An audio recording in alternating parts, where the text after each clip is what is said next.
雷尊者，你的3000雷动是从哪里？斗圣，我冰河谷1000年底蕴，也绝非浪的虚名。Сяо Янь отомстил павильону ветра и молний. Его следующей целью была долина ледяной реки. Долина мерзлой реки. Теперь ваша очередь. Как это будет? Глава Бинхэ был не менее враждебен к Сяо Яню в прошлом, и если бы не появление Гусюне с телохранителями, он бы погиб тогда. А Сяо Исянь попала бы в руки Бинхэ из-за своего редкого ядовитого тела. Ведь глава Ледяной долины тоже владел подобным ядовитым телом, но искусственным. Жаль, конечно, прощаться с Бинхэ. Учитывая его талант, он мог бы стать куда сильнее. Но Сяо Янь, святой одной звезды, уничтожил его не за то прошлое, а за то, что долина Ледяной реки примкнула к альянсу Тяньмина. Старый монстр Тяньмин и Залдуш заключили союз с Бинхэ.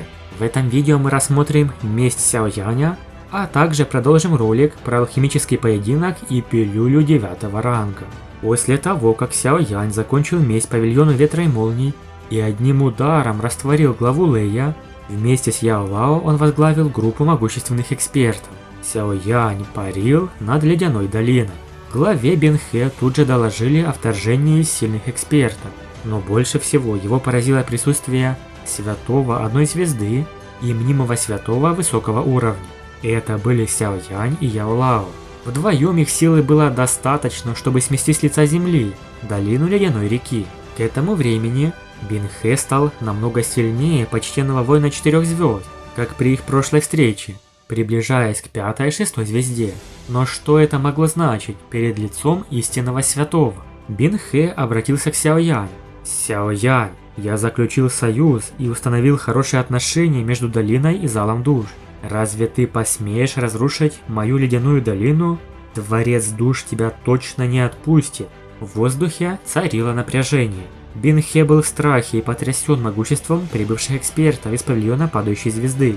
Сяо Янь не стал отвечать, и подобно метеору, один из старейшин павильона отправил Бинхэ в полет, заставив плевать кровью.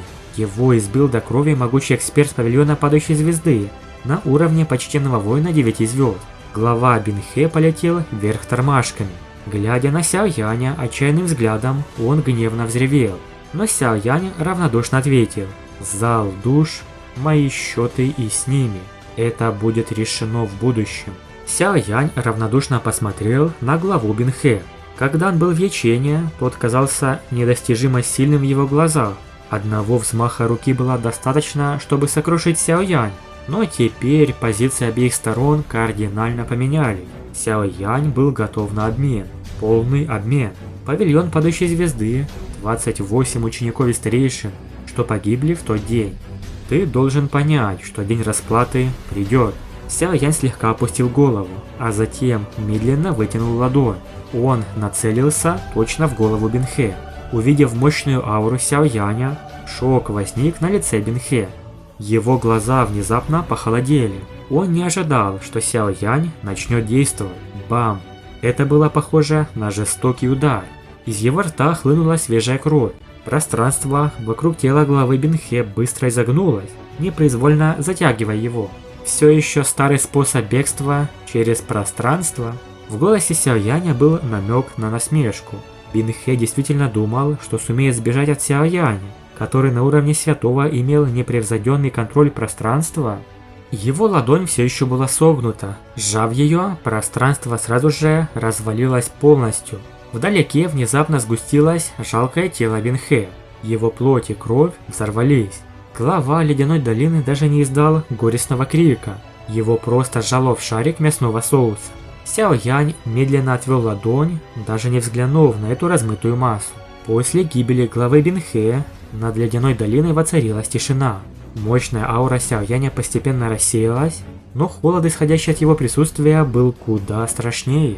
Он опустился чуть ниже, медленно глядя на постройки секты среди ледяных скал. Павильон падающей звезды сопровождал его, старейшины и ученики, каждый из которых чувствовал скрытую ярость за гибель своих соклановцев. Сяо Янь не собирался оставлять здесь ничего. Для него это была не просто месть, это было очищение. В тот день, когда 28 членов павильона Падающей Звезды были убиты из-за павильона Ветра и Молний и Ледяной Долины, они получили смертный приговор. Вся долина должна была заплатить цену. Сяо Янь вытянул ладонь, и в его пальцах сожглось небесное пламя. Ледяная долина. Вы выбрали сторону зала душ. Тогда примите судьбу тех, кто служит им. Пламя сорвалось с его ладони и, превратившись в поток, обрушилось на долину. Яла, стоявший рядом, мрачно наблюдал за происходящим. Он понимал, что ученик действует из необходимости. Те, кто служит залу душ, рано или поздно обернутся против них. Пламя продолжало пожирать ледяные скалы. Когда все стихло, на месте когда-то величественной ледяной долины осталась лишь безжизненная равнина. Он развернулся и, не оглянувшись, направился прочь. За ним группа экспертов павильона Падающей Звезды, молча следующих за своим лидером. Так закончилась история долины Ледяной реки. Имя Бенхэ навсегда исчезло из памяти континента. А что касается башни пилюль, алхимическая дуэль Сяо Яня в самом разгаре. Его уже по праву можно назвать алхимиком 9-го ранга. Старик Хоу приготовил пилюлю 8-го ранга 9 цветов молний, но Сяо Янь удивил куда более мощной пилюлей. Все присутствующие шоком смотрели в небо. Черная демоническая молния. Первый старейшина Линьмо, Святой Двух Звезд, лишь однажды видел такую. Сяо Янь ощущал чрезвычайно сильную ауру разрушения внутри облаков, и данная энергия во много раз превышала угрозу со стороны молнии пилюли 9 цветов. Черные облака продолжали бушевать, посреди них образовалась круглая черная дыра. По коже Сяо Яня пробежали мурашки. Чудовищная аура наконец высвободилась из его тела. Спустя несколько секунд толстая черная молния яростно выстрелила из черной дыры и устремилась вниз. Алхимики испытали шок, когда увидели черную молнию. Сяо Янь щелкнул пальцем, и из его кольца вырвалось 5 вспышек золотого света. 5 марионеток небесного зла появились над пламенным драконом. Черный удар молнии появился над первой марионеткой и обрушился на ее тело. Ранее без труда поглощая силу молнии пилюли, сейчас она застыла, а затем взорвалась, оставляя после себя лишь горстку пепла. После уничтожения первой марионетки, остальные не особо сумели остановить страшную молнию. Они застывали на мгновение, когда черная молния касалась их тел, а затем превращались в пыль. Сяо Янь впервые за столько лет сталкивался с подобным. Лишившись 5 марионеток, Сяо Янь стал гораздо серьезнее. Учитывая их силу, марионеткам не удастся впитать разрушительную силу внутри молнии. Ему придется лично вмешаться. Сяо Янь сделал шаг вперед, возник в небе и посмотрел на неистовую черную молнию. Он медленно сжал кулак, а природная энергия вокруг горы начала собираться на его руке. Святой способен управлять природной энергией в определенной области и мог полагаться на нее, чтобы высвободить разрушительную атаку, даже если в его теле не осталось и капли дуци. Вот в чем заключается самый страшный аспект силы святого. Ужасная энергия собралась на кулаке Сяо Яня, вспыхнул ослепительный кристальный блеск. На глазах у всех алхимиков кулак столкнулся со страшной молнией. При столкновении энергетическая буря разлетелась во все стороны, заключив внутри себя человека и молнию. Все небо напоминало картину разбившегося стекла, так как пространство постоянно сокрушалось и трещало. 9-цветная молния пилюли старика Хоу попросту испарилась под влиянием страшного энергетического шторма. Ни Яо Лао, ни кто другой не вмешивались. Сяо Ян должен сам защитить пилюлю. Все сущее в радиусе 10 километров обратилось в черное. Пространство просто сокрушилось от страшного противостояния. Многие старейшины Малой башни пилюль жили так много лет, но подобное они никогда ранее не видели. Этот мальчишка смеет противостоять черной демонической молнии? Пробормотало несколько стариков из совета старейшин. Сяо Янь обладает могуществом святого одной звезды. Ему нетрудно будет справиться с ней, негромко произнес первый старейшин. Мощь такой молнии могла превратить мнимого святого в пепел. Святой одной звезды? 6 стариков почувствовали, как их сердца задрожали.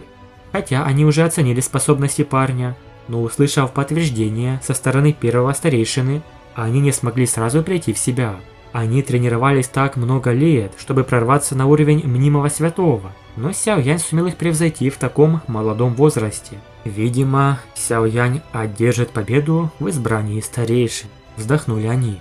Буря громыхала в небе 10 минут, пока не исчезла. Солнечный свет вновь появился в небе.